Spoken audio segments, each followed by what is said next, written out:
이 진보 세력이 급신장하고 이 수구가 위기에 몰려 있는지, 보수가 위기에 몰려 있는지.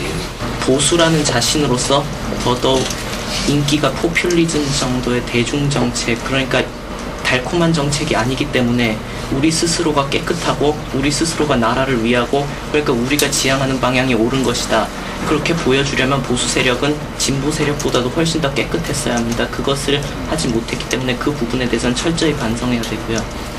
그 수구를 그런 이미지를 갖다가 이렇게 되기 위해서는 개혁이 아무래도 필요하겠죠. 뭐 기업들이 예를 들면 뭐 먼저 자진해서 이렇게 자선 사업 같은 것도 되게 많이 하고, 뭐 세금 같은 것도 부탈하지 않고 정직하게 낸다든지 그런 것이 필요하다고 생각하고요.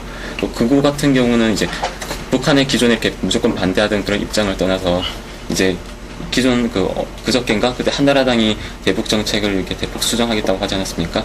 그런 것 같이 이제 북한과도 이제 대화를 갖다 하면서 이제 북한의 인권에 대해서 강력하게 말할 수 있는 그런 것이 진정한 어떤 합리적인 문제라고 생각합니다. 스스로에 대한 반성 뒤에 화제는 진보 세력과의 갈등과 대화로 이어졌다. 지금처럼 너무 보수가 위축되거나 또는 극단적으로 말하자면 어떤 권력을 찾아와야 된다고 하는 식의 공격성, 상대에 대한 부정만 갖고 보다 보면 우리 사회가 지금 같은 여러 가지 어떤 변화를 수용하면서 발전적인 단계로 나가기 어렵다고 보거든요. 그래서 저는 기본적으로 이것은 어떤 공격적인 또는 적대시하는 상태에서 사라져야 될 존재들이 아니고 스스로 그냥 자기 존재를 유지하고 상대를 인정하고 그럼으로 인해서 또 다른 어떤 통합, 그 다음 단계로 나가는 이런 것들이 필요하지 않을까 생각합니다. 합리적 보수를 가장 쉽게 표현하자면 지킬 것은 지키고 고칠 것은 고친다라는 말로 표현할 수가 있는데, 그것은 넓은 의미로는 진보 세력까지도 포용하는 의미가 될 수 있거든요. 그러니까 저의 개인적인 생각은 지금 현재를 긍정적으로 바라보고 지금까지 역사의 흐름이 축적돼서 지금이 가장 최선의 단계다라고 생각하는 보수가 주도적으로 있는 가운데 조금 더 이 세상의 부조리와 고칠 점을 바라보는 진보의 세력이 그에 보조적으로 들어가서 상대방을 인정하고 서로 정치에서 상호 경쟁하는 것이 우리나라 발전에 좋은 영향을 미칩니다. 이한중 군은 뭐 지금 좀 처음이 하긴 합니다만은 내가 보기엔 뭐 유럽도 뭐 보수 진보라고 하든지 뭐 좌파 정권, 우파 정권 하든지 그래서 맨날 그렇게 긴장해서 주고받으면서 뭐 가고 있는 것 같고 사실 뭐 이거 그렇게 참 아까 교수님 말씀대로 그 심각하게 걱정할 필요는 없는데 다만 그것이 이제 그야말로 참 충돌해서 다시 회복 못할 정도로 파괴해버리는 어떤 갈등으로 되는 거 뭐 그거나 막으면 저는 뭐 또 뭐 당분간 이렇게 좀 첨예한 대립으로 한번 긴장해보는 것도 우리 사회의 건강성을 위해서 괜찮다는 생각이 듭니다. 지난 1년 진보와 보수의 대립은 17대 총선으로 정점을 이루었다. 비록 선거는 끝났지만 우리 사회 갈등의 불씨는 여전히 남아있다. 갈수록 심해지는 빈부격차의 문제가 그중 하나.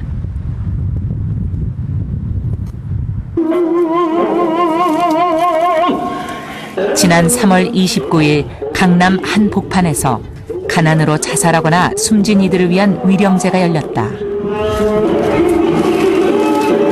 한국 사회 빈곤 문제가 위험 수위를 넘고 있다. 우리 서민들은 최소한의 기본 생활조차 누릴 수 없어 죽음을 택해야 하는 서글픈 사회에 살고 있다. 사랑하는 아이와 함께 목숨을 던져야 하는 부모.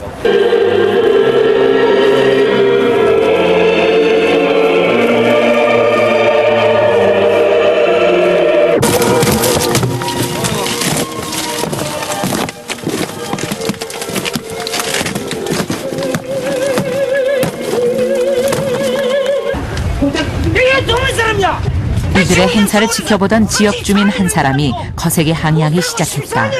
이게 그런 사람이야. 왜 이거 두들고 해야 돼야? 정책이 잘못돼가지고 나라 이 모양 이끌어지 만드는데 내가 노무현 대통령이 돼.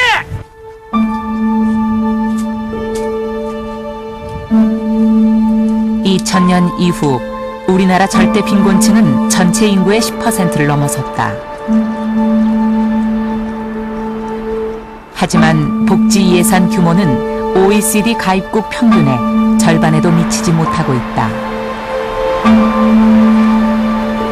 우리는 사회보장이라는 것도 제대로 되어 있지 않은 속에서 신자유를 그대로 수용한다.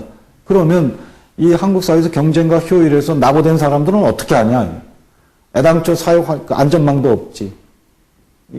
그걸 수용하더라도 그걸 긴장하면서 수용을 해야 되는 것이고, 그걸 수용할 때에 마련돼야 되는 기본적인 조건이 있어야 된다는 거죠.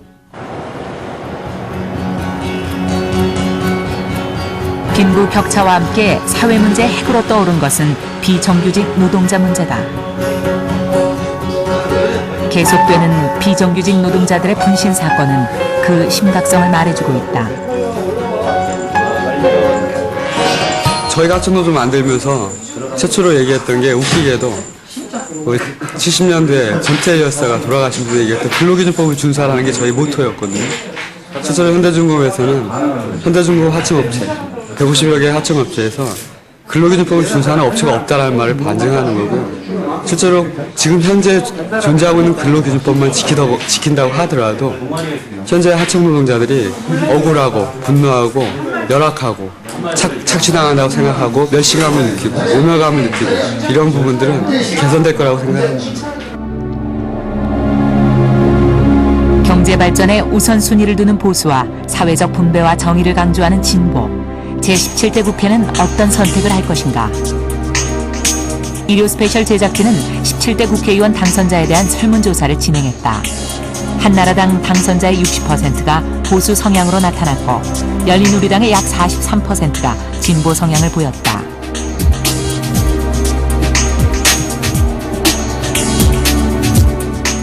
이라크 파병을 둘러싼 해법은 각 당별로 뚜렷한 차이를 보였다. 한나라당 당선자의 88%가 파병 강행을 주장하고, 반면에 열린우리당의 66%가 파병 철회를 지지했다.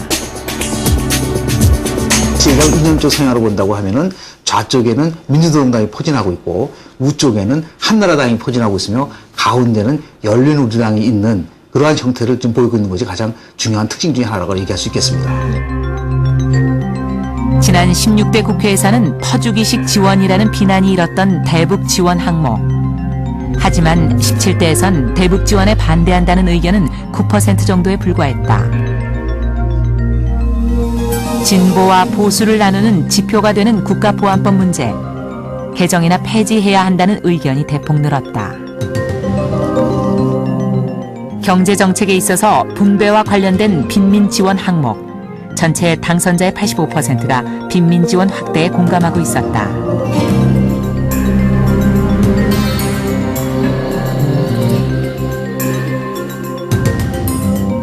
그러나 경제정책에서는 성장과 분배에 대한 지지가 절반 정도로 팽팽히 갈렸다.